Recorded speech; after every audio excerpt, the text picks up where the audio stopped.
Bonjour, c'est Cryptoï, j'espère que vous allez bien. Aujourd'hui, on va parler de Pendle, la crypto du protocole Pendle. C'est un protocole qui est dans le RWA, le Real World Asset, le fait de tokeniser des actifs réels ou non, sous une forme de crypto ou de jetons. Je vais tout vous expliquer dans quelques instants. Mais si vous aimez ce type de vidéo, c'est simple, likez et abonnez-vous et je vais vous expliquer pourquoi Pendle est intéressant, pourquoi vous devez vous y intéresser, quelles sont les zones de rechargement, quelles sont les zones de vente. Bref, je vous explique tout et on commence tout de suite en parlant de Pendle. Pour bien comprendre ce qu'est Pendle et cette notion de RWA, il faut comprendre ce qu'est réellement le RWA. C'est le fait de tokeniser quelque chose qui n'est pas tokenisé. Globalement, si on doit faire très simple, par exemple, je voudrais représenter ma maison sous une forme de crypto, c'est une tokenisation. C'est quelque chose qui existe déjà, mais on peut aller encore plus loin, et c'est ce que Pendle offre.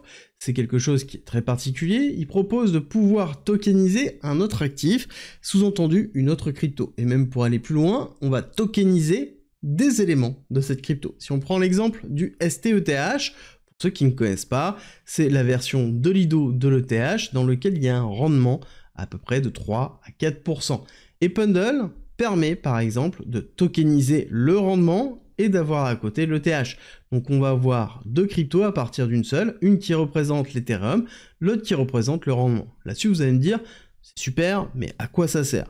Il faut juste comprendre que l'intérêt de ça, et de tout ça, c'est qu'on peut tokeniser un actif et plusieurs composants d'un actif. Et donc, ça veut dire qu'on peut construire des stratégies parfois ultra complexes sur les différents protocoles DeFi, donc de finances décentralisées, grâce à Pendle. Alors ça ne touche pas tout le monde, on est d'accord, mais ça touche aussi beaucoup de développeurs et beaucoup de protocoles de finances décentralisées qui vont utiliser Pendle pour pouvoir construire leur propre stratégie, qui seront simplifiées et que nous pourrons utiliser facilement.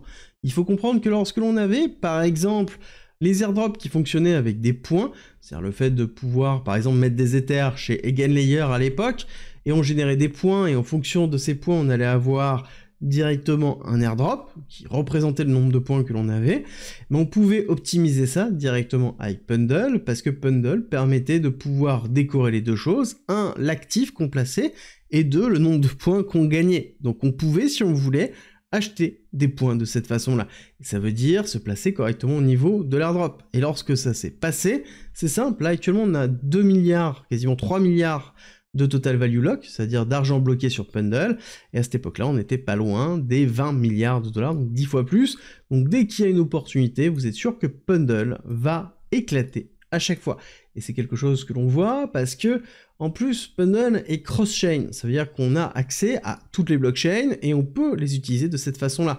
Ça veut dire que c'est quelque chose qui peut être appliqué, que ce soit sur BNB, sur Optimism, sur Arbitrum, sur Ethereum et sur d'autres blockchains qui vont arriver.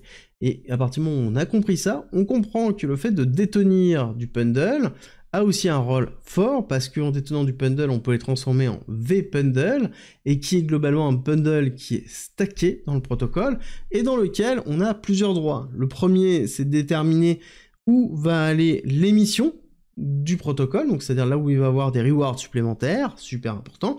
Et deuxième chose, on va avoir un bout des revenus du protocole, et ça c'est très important parce que Pendle est rentable, et oui, c'est pas donné à tous les protocoles, mais Pendle est rentable. Et il y a de grandes chances que Pendle soit directement au cœur de plein de stratégies dans la finance décentralisée, d'une altcoin season forte et derrière d'un bull run.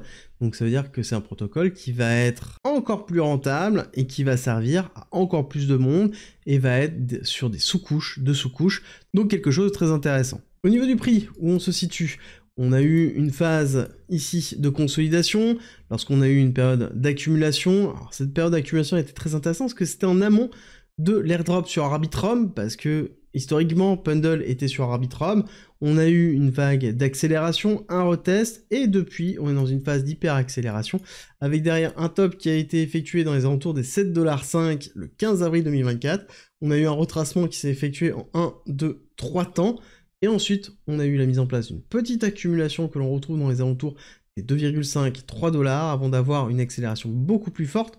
Ici, dans les alentours des 7$, on n'a toujours pas cassé ici le break of structure, et on a fait un retest plutôt classique, hein, au niveau des retracements de Fibonacci, dans les alentours des 0,382, des 0,5, ce qui correspond à 5 $ et à 4,5 $, avec une mèche qui a été 100% rachetée.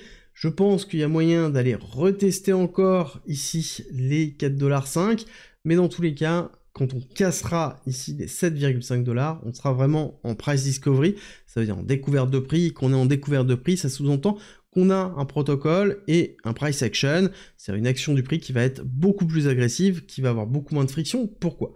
Parce que simplement, on n'a pas les anciens échanges qui sont positionnés, donc on n'a pas de friction, et donc on va avoir quelque chose qui va être beaucoup plus bullish, avec une capacité expansionniste qui va être beaucoup plus forte. Pundle, on est dans les alentours du market cap dilué de 4 milliards $, ce qui est déjà quand même conséquent quand on comprend un petit peu ce qu'est Pundle, sauf que si on regarde la libération de Pundle, on sait que on a somme toute assez peu de Pundle qui vont être encore générés. On est dans les alentours de 1,43 milliards $, en FDV, et on est sur une market cap de 9 milliards, d'accord? On est sur une TVL, donc ici, de 4 milliards quand on compte absolument tout.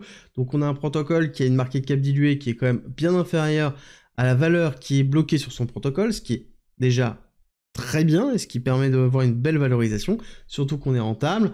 On a ici une perspective d'évolution au niveau de Pundle, je pense, d'aller chercher les 10, voire 15 milliards $, voire peut-être même un petit peu plus, en fonction de l'utilisation qu'on aura de Pundle, à savoir qu'il est sorti du top 100, mais il peut très vite rentrer dans le top 50, si jamais on a ici cette rupture des 7,5 $, avec des performances que l'on pourrait aller chercher dans les alentours des 10 $, avec l'extension de Fibonacci de 1,1, on pourrait chercher les 1,618 à 13 $, voire même, pourquoi pas, beaucoup plus haut, avec les 2,618 dans les 20 $. C'est à vous de voir, justement, si Pundle dans le RWA vous intéresse, surtout qu'on est quand même dans un protocole qui est mixte, ça veut dire qui est entre la DeFi, la finance décentralisée, et le RWA, la tokenisation. On est dans la tokenisation des actifs pour la finance décentralisée, c'est quelque chose qui est un peu mixé, et qui pourrait très bien d'ailleurs éclater avec l'explosion que l'on pourra avoir au niveau d'Ethereum et de tout l'écosystème d'Ethereum, parce qu'on sait que Pundle est quand même très lié avec l'ensemble de l'écosystème Ethereum, et le plus important, ça va être de voir comment va se comporter Pundle lorsqu'on aura cette explosion d'Ethereum. Si vous voulez que j'analyse une autre crypto, n'hésitez pas à le mettre en commentaire, et si jamais vous voulez avoir une stratégie d'achat et une stratégie de vente, n'oubliez pas que vous avez un guide 100% gratuit en commentaire et en description, et nous, on se retrouve très vite pour une nouvelle vidéo.